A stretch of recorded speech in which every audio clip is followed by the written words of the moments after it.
Good afternoon, students, and welcome to this another session of accounts. Today we will be taking up sum of the year 2017, not for profit organization. आज अपन 2017 का सम लेंगे not for profit organisation का. With the help of balance sheet and receipt and payment account of Adarsh Cultural Club Mumbai, prepare income and expenditure account for the year ending 31st March 2013 and a balance sheet as on that date. आपको opening balance sheet दे रखी है. मार्च 2012 की balance sheet दे रखी है और receipt and payment account for the year 12-13 दे रखा है और एडजस्टमेंट दे रखे हैं. Opening balance sheet capital fund आपको पता है, आप ट्रांसफर कर देंगे कैपिटल फंड को.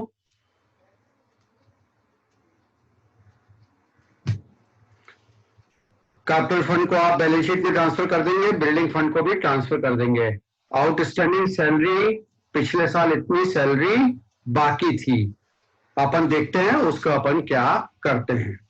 फिर शुरू में आपके पास बिल्डिंग फर्नीचर था और पिछले साल का इतना सब्सक्रिप्शन मिलना बाकी था और ये क्लोजिंग कैश बैलेंसेस हैं और बैंक बैलेंसेस हैं, इनको अपन रिसीप्ट एंड पेमेंट अकाउंट में ट्रांसफर कर देते हैं. अब रिसीप्ट एंड पेमेंट अकाउंट 12-13 का दे रखा है, आपको सब्सक्रिप्शन मिला है 11-12 का 1000 रुपया. 1000 रुपया पिछले साल बाकी था और 1000 रुपया आपको मिल गया है. तो इसका क्या मतलब, जितना बाकी था उतना मिल गया है. तो अब आपको इसका कुछ भी नहीं करना है, कहीं पे भी नहीं बताना है. ये अकाउंट लेवल हो गया, अकाउंट स्क्वायर ऑफ हो गया, अकाउंट बंद हो गया. 12-13 का आपको 48,000 मिला है. 12-13 जो अपना कंसर्निंग ईयर है उसमें आपको 48,000 मिला है. जनरली कुछ बाकी होता है मिलना, उसकी इंफॉर्मेशन नीचे दे रखी होती है एडिशनल इंफॉर्मेशन में. यहाँ पे अपन देखते हैं क्या दे रखा है एडिशनल इंफॉर्मेशन में. पॉइंट नंबर 1, क्लब में 100 मेंबर हैं और हर मेंबर 500 रुपया हर साल एनुअल सब्सक्रिप्शन देता है. क्लब में कितने मेंबर हैं? क्लब में 100 मेंबर हैं. कितने मेंबर हैं बच्चों? 100 मेंबर और हर मेंबर 500 रुपया देता है. तो टोटल कलेक्शन कितना होना चाहिए? 100 इंटू 500. हर साल अपने को कितना मिलना चाहिए? 50,000 रुपया. मैं वापस समझाता हूं. 1100 मेंबर्स और हर मेंबर 500 रुपया देता है. 100 मेंबर हैं और हर मेंबर 500 रुपया देता है, तो साल में आपको 50,000 रुपया मिलना चाहिए. रिसीप्ट एंड पेमेंट अकाउंट में वो कहते हैं कि 48,000 मिला है. देखिए आपको कितना मिलना चाहिए? By subscription. वो बोलते हैं आपको 50,000 रुपया मिलना चाहिए. आपकी इनकम कितनी होनी चाहिए? 50,000 रुपया. ये और आप वो बोलते हैं कि 48,000 आपको मिल चुका है. 48,000 दे रखा है रिसीप्ट एंड पेमेंट में, 48,000 आपको मिल चुका है और इनकम कितनी होनी चाहिए? 50,000 रुपया. तो दोनों से क्या चीज बाकी निकलती है कि 50,000 इनकम होनी चाहिए, लेकिन उसमें से 48,000 मिल चुका है. तो अब मिलना बाकी कितना है? 2,000 रुपया आउटस्टैंडिंग है. क्या बोलेंगे इसे? Add outstanding. Add outstanding. और इस आउटस्टैंडिंग को अपन हाथों हाथ कहां पे बता देंगे? असेट में. Outstanding subscription. Outstanding subscription. ये मैंने जनरली अपन बाद में करते हैं, लेकिन ये एग्जाम्पल में मैंने आपको हाथों हाथ ही बता दिया. उसके बाद 13-14 का आपका 2,000 रुपया आपको मिल गया है. कंसर्न है 12-13 का और 13-14 का 2,000 रुपया मिला है. तो 2,000 रुपया जो 13-14 का मिला है इस साल की इनकम नहीं है, इसको अपन लायबिलिटी में बताएंगे. डोनेशन फॉर बिल्डिंग फंड, शुरू में बिल्डिंग फंड कितना था? 50,000 रुपया। कितना था? 50,000 रुपया। और डोनेशन कितना मिला है? 20,000 रुपया।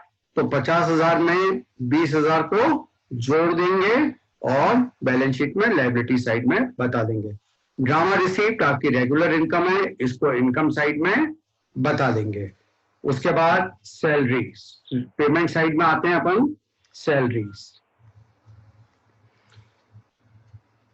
सैलरी इस साल का आपने 35,300 रुपया पेमेंट किया है, लेकिन शुरू की बैलेंस शीट में दे रखा है कि 1,300 रुपया बाकी था। पिछले साल 1,300 रुपया बाकी था और इस बार 35,300 रुपया पेमेंट किया है। 35,300 पे किया है। एडजस्टमेंट में देखते हैं अपन। Salary include 1,300 paid for outstanding salary of the year 11/12।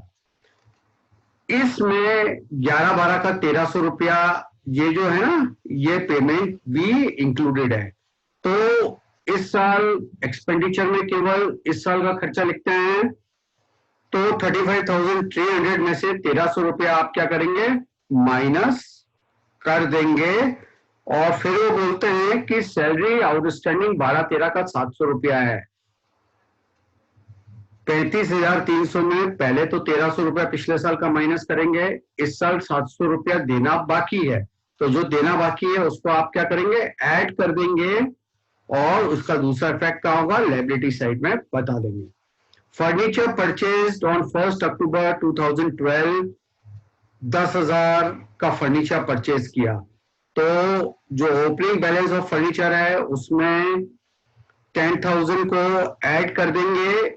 और पॉइंट नंबर 2 बोलते हैं कि फर्नीचर के ऊपर डेप्रिसिएशन चार्ज करना है। क्या चार्ज करना है? डेप्रिसिएशन चार्ज करना है। सैलरी में भी एडजस्टमेंट है, फर्नीचर में भी एडजस्टमेंट है और सब्सक्रिप्शन में एडजस्टमेंट है। ये बोलते हैं कि फर्नीचर पे 20% डेप्रिसिएशन चार्ज करना है। तो ये जो शुरू में फर्नीचर था इसको अपन ने साल भर यूज करा, इसके ऊपर इस अमाउंट के ऊपर साल भर का डेप्रिसिएशन लगेगा। ये आपने 1 अक्टूबर में परचेज करा तो 1 अक्टूबर, नवंबर, दिसंबर, जनवरी, फरवरी, मार्च, 6 महीने आपने 10,000 की चीज का इस्तेमाल किया है।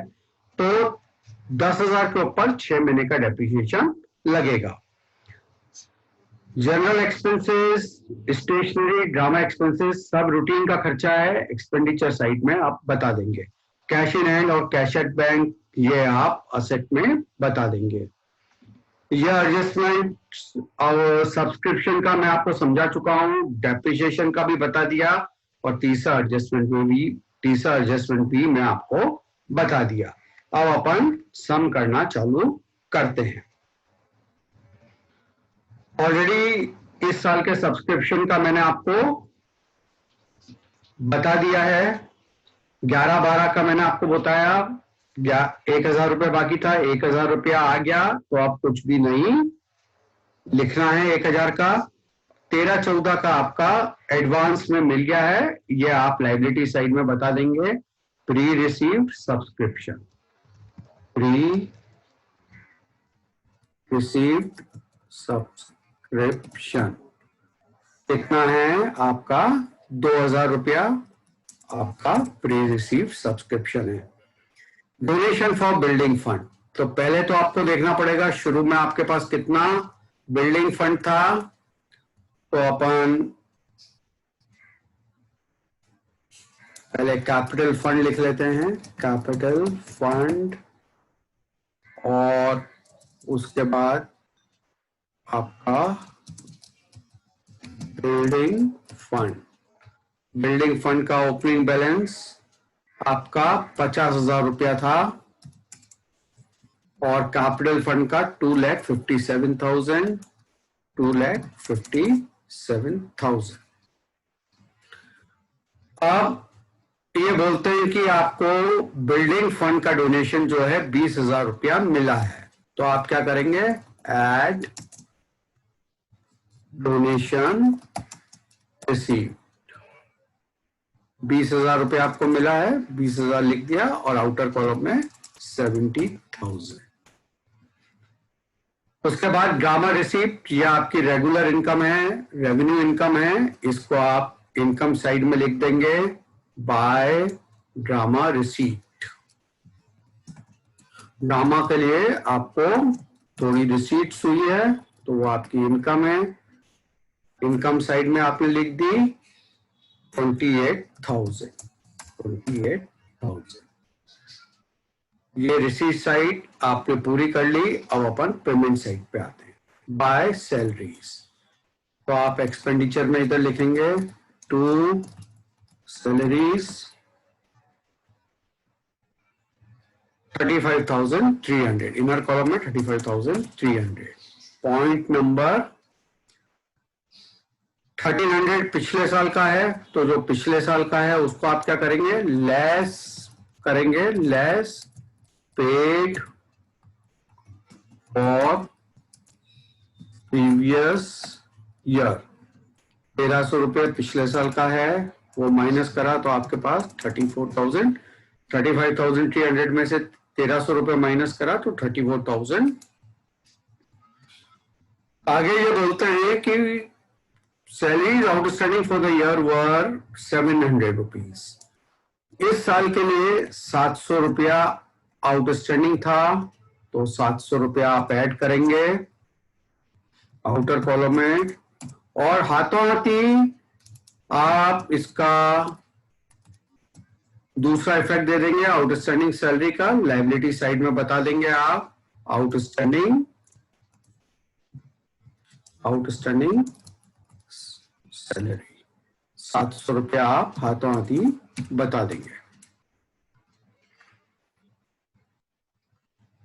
पहला एडजस्टमेंट, पहला पेमेंट में पहला कंपोनेंट हो गया, पहला आइटम हो गया। दूसरा फर्नीचर परचेज। ओपनिंग बैलेंस आपका फर्नीचर 20,000 रुपए का है, तो आप असेट में जाएंगे, लिखेंगे फर्नीचर, ओपनिंग बैलेंस 20,000 रुपए का है। फिर आपने परचेज किया है 10,000 रुपए का फर्नीचर परचेज किया है, एट परचेज 10,000 रुपए का आपने परचेज किया है। टोटल आपका ये 30,000 रुपए हो गया। इधर गलत लिख लिया, एकदम नीचे आ गया, इसको काट करके अपन इधर लिख देते हैं। टोटल 30,000 हो गया आपका फर्नीचर। उसके बाद पॉइंट नंबर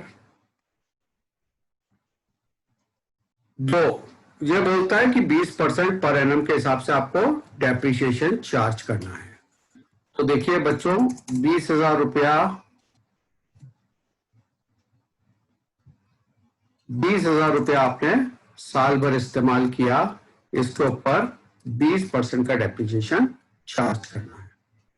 तो शुरू में बैलेंस था और आपको 20% का डेप्रिसिएशन चार्ज करना है, तो 20,000 इंटू 20/100। तो इस साल 20,000 के ऊपर 4,000 डेप्रिसिएशन चार्ज करना है। फिर 1 अक्टूबर को आपने 10,000 का फर्नीचर परचेज किया। इस 10,000 के फर्नीचर के ऊपर 20% डेप्रिसिएशन चार्ज करना है, लेकिन पूरे साल का नहीं, अक्टूबर, नवंबर, दिसंबर, जनवरी, फरवरी, मार्च, 6 महीने का, is equal to 10,000 into 20% into 6 divided by 12। तो ये आपका 1,000 रुपए का, 4,000 शुरू वाले पे और 1,000 जो बाद में परचेज किया है, तो टोटल डेप्रिसिएशन कितना हो गया, 4 और 1 5, 5,000 रुपया आपका टोटल डेप्रिसिएशन हो गया, is equal to this plus this. आपका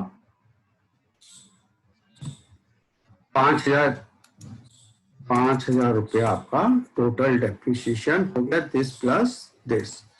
इसको आप दिस प्लस दिस, ये आपका 5,000 डेप्रिसिएशन हो गया। इसको लिखेंगे लेस डेप्रिसिएशन ऑन फर्नीचर। 5,000 रुपया, आउटर कॉलम में 25,000 रुपया, और जो डेप्रिसिएशन है ना, ये हाथों हाथी ये आपका लॉस है या खर्चा है, इसको आप टू डेप्रिसिएशन ऑन फर्नीचर, कितना 5,000 रुपया।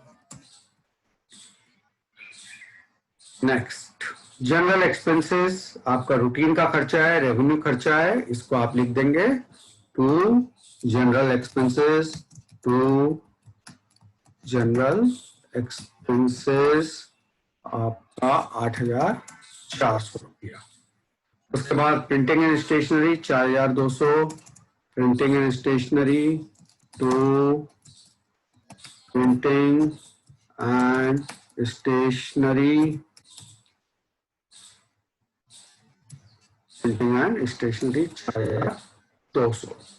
ड्रामा एक्सपेंसेस 16,000 रुपया,